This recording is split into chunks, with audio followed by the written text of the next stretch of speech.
সুপ্রিয় শিক্ষার্থী, আসসালামু আলাইকুম। আজকে আমরা প্র্যাকটিক্যাল যেই কাজটা করতে যাচ্ছি, কাজটা হচ্ছে আমরা কিভাবে একটা ডবল ওয়ারিং বলি বা শাওয়ার স্থাপন বলি, গিজারের মাধ্যমে শাওয়ার স্থাপন করব। আমরা শাওয়ার স্থাপন করতে গেলে আমাদেরকে একটা গিজার দিয়ে আমরা গরম পানি এবং ঠান্ডা পানি দুইটা কানেকশনই আমরা পাবো।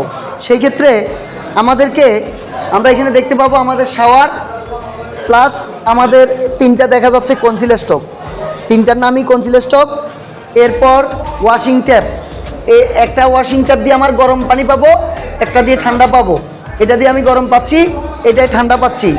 ঠিক একইভাবে আমার এটা গরম, এটা ঠান্ডা কনসিল স্টক। এটা হচ্ছে আমার মূল কনসিল স্টক যেটা শাওয়ারের। এখন আমার এগুলো প্রত্যেকটা উচ্চতা আমাদেরকে জেনে উচ্চতা অনুসারে করতে হয়। ফ্লোর থেকে এই শাওয়ারের উচ্চতা, এই ওয়াশিং ট্যাপের উচ্চতা হচ্ছে 30 থেকে 32 ইঞ্চি। এরপর ফ্লোর থেকে এই ফাইভের উচ্চতা হচ্ছে 18 ইঞ্চি। ফ্লোর থেকে আমার এই দুইটা কনসিল স্টকের উচ্চতা হচ্ছে 48 ইঞ্চি।